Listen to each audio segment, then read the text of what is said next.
Paz do Senhor, meus queridos. Boa tarde, estamos voltando aí, ou seja, fizemos o primeiro vídeo, agora estamos fazendo o segundo, e agora sim, tratando do assunto relacionado ao 11º dia, ao dia de hoje. Atos, capítulo de número 12. Eu creio que Deus tem uma palavra poderosa reservada para você hoje. E aqui nós vemos algo muito interessante, algo poderoso da parte de Deus para nós. E sem dúvida alguma, a vontade de Deus é que você tenha experiências poderosas como a que nós vamos compartilhar neste momento. Eu tenho me esforçado para gravar todos os dias esse vídeo para abençoar a sua vida, para você poder assistir, talvez indo para o trabalho, talvez aonde você estiver, você poder assistir esse vídeo, receber uma pequena porção, mas poderosa da palavra de Deus para abençoar a sua vida, abençoar o seu dia. É bem verdade que eu gostaria de estar gravando mais cedo, mas hoje não foi possível, mas nós estamos colocando em dia e amanhã, em nome de Jesus, na parte da manhã ainda, nós vamos ter um novo vídeo para abençoar a sua vida, você poder receber essa importante palavra para você. Como eu disse, nós estamos no 11º dia do nosso jejum e a porção que nós vamos ler no dia de hoje, que nós estamos lendo, meditando nela, é a que está em Atos capítulo 12, do verso 1 ao verso 25. E desse texto eu destaquei um versículo que fala de uma realidade importantíssima para a vida da igreja. O tema que eu dei a essa reflexão, a essa devocional do dia de hoje é orar fervorosamente. E o verso 5 do capítulo 12 diz o seguinte: durante todo o tempo em que Pedro esteve sob severa vigilância na cadeia, a igreja orou fervorosamente por ele. Durante todo o tempo em que Pedro esteve sob severa vigilância na cadeia, a igreja orou fervorosamente por ele. Nós vemos aqui que nesse texto, quando você lê ele como um todo, você vai perceber que existe um movimento de perseguição, ou seja, que continua a acontecer em Jerusalém, né? Nós chegamos um pouco ao foco de Jerusalém, fomos nos últimos capítulos falando de algumas outras cidades, mas no capítulo 12 nós retornamos a Jerusalém e percebemos que em Jerusalém continua a perseguição aos discípulos. E o expoente dessa perseguição nesse momento, a figura que chama a atenção é Herodes.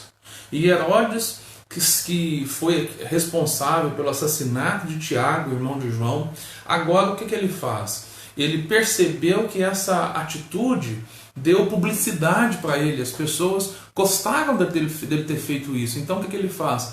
Ordena que prendessem a Pedro. E sabendo dos ocorridos, tendo em vista tudo que aconteceu, ou seja, que eles prenderam os discípulos e misteriosamente eles foram soltos e tudo mais, o que esse governante fez? Ele mandou redobrar a segurança. E a gente percebe que Herodes, ele estava preparando algo para fazer o quê? Para lincharem Pedro. Ele queria oferecer Pedro como um espetáculo para os judeus e na verdade se autopromover diante disso. A gente percebe que durante todo esse tempo que está sendo tramado, que está sendo preparado, Pedro foi preso, foi encarcerado lá, colocado um soldado de um lado, outro soldado de outro, soldados do lado de fora, ou seja, segurança máxima para garantir que o espetáculo pudesse acontecer no dia marcado. Mas, enquanto isso acontecia, a igreja estava reunida.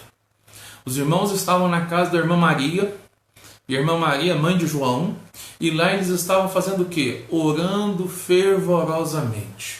Eles estavam orando, intercedendo pela vida de Pedro, intercedendo por essa circunstância. E a gente percebe que Deus ouve essa oração, responde essa oração e faz mais um grande milagre, que é na verdade, ou seja, ele envia um anjo para livrar Pedro da prisão de Herodes, do espetáculo que estava sendo preparado. Como que nós podemos interpretar essa ação, esse fato? De maneira muito simples e muito prática. A perseguição, meu irmão, ela não cessará. Não cessou nos dias dos apóstolos, continuou ao longo da história da igreja e ela continua até os nossos dias. Satanás continua perseguindo. E ali, na verdade, ele estava usando Herodes, mas o fator motivador daquilo tudo não era simplesmente a maldade de Herodes, mas era Satanás agindo por trás de Herodes, influenciando, levando ele. E de fato, Satanás vai perseguir a igreja enquanto for possível. Enquanto for possível, até o nosso Senhor Jesus voltar, ele continuará perseguindo. O assassinato de Tiago, a prisão de Pedro, eles receberam por parte da igreja a resposta que se esperava. Qual resposta? Eles resistiram a Satanás, eles resistiram à perseguição, mas entendendo que esse tipo de guerra, ela se vence no âmbito espiritual. A nossa luta não é contra pessoas, contra seres humanos, contra carne e sangue. A nossa luta ela é travada nas regiões celestiais. E a oração é a chave disso.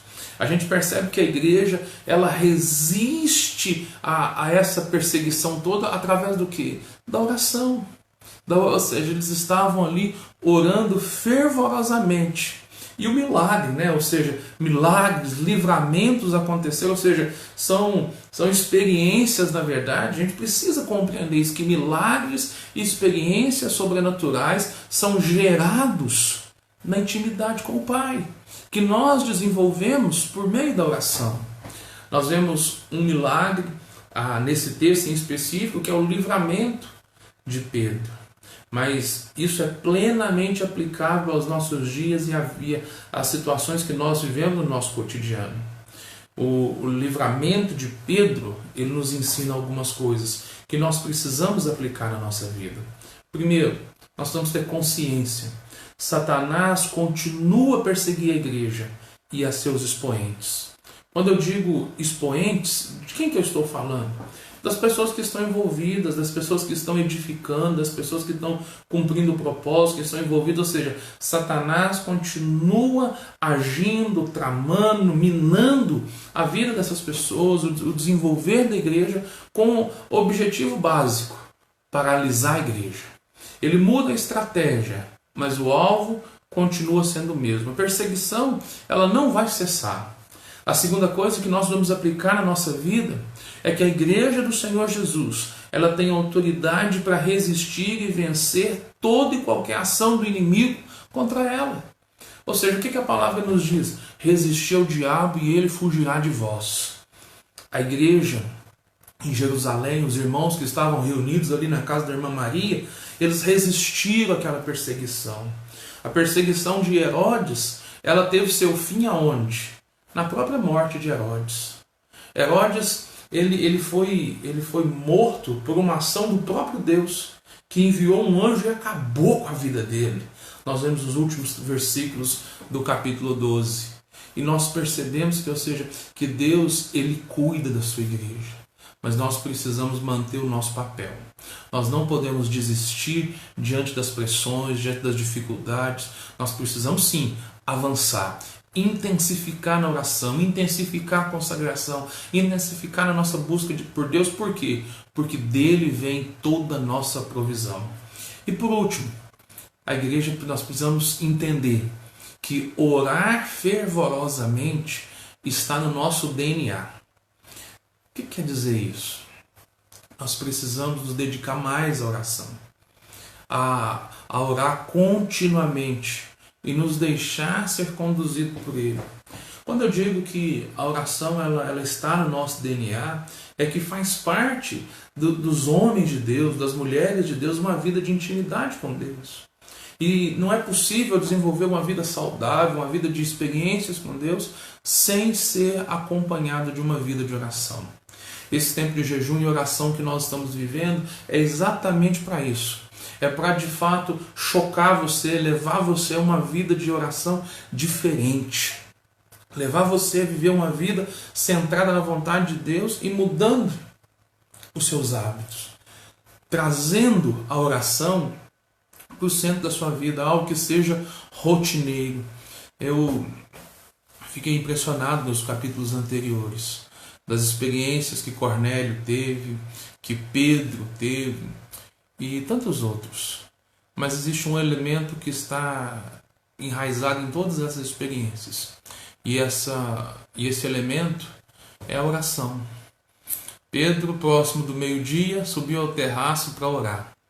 Nosso querido Douglas usou uma expressão ontem que me chamou a atenção. Ele diz o seguinte, que já que o almoço não estava pronto ainda, né? O Pedrão virou e falou assim, eu vou subir no terraço ali para dar uma chapadinha, né? Para buscar, para se embebedar do Espírito Santo. É isso que nós precisamos ter. Nós precisamos ter fome, ter sede, desejar por isso. A oração não pode ser um peso. Ela precisa ser algo que nós temos prazer nela e que faz parte contínua da nossa vida. Eu louvo a Deus porque nós temos tido essa experiência, que nós temos tido essa oportunidade de orar ao Senhor. Esses dias de oração no prédio têm sido dias muito especiais. Eu acredito que Deus pode abençoar você orando aonde você estiver. Eu creio que Deus ele fala conosco onde nós estivermos. E eu creio que a nossa vida será mudada a partir desses dias. Deus está revitalizando coisas importantes da nossa vida. Nós precisamos nos atentar para isso. Qual que é a oração que eu faço nessa tarde? É simples e objetiva. Pai, em nome de Jesus, nós queremos ser uma igreja que ora fervorosamente. Retira do nosso meio toda a apatia espiritual. Meu irmão, se você tem tido dificuldade de orar, minha oração tem sido por você. E eu oro para que você seja despertado nesses dias. Hoje, às 22 horas, daqui a pouquinho, nós estaremos celebrando o Senhor, buscando o Senhor, adorando o Senhor lá no prédio da igreja. E você é nosso convidado a estar conosco lá. Deus te abençoe em nome de Jesus. E amanhã nós estaremos de volta. Compartilhe esse vídeo. Se você assistir esse vídeo no YouTube, que ele vai estar postado daqui a pouco, curta se inscreva no nosso canal, né? É importante isso, por quê? Porque nós queremos chegar aos 1000 inscritos, para que a gente possa fazer transmissões ao vivo como essa, através também do YouTube, e assim a gente alcançar ainda mais pessoas. Você pode ajudar com isso, amém?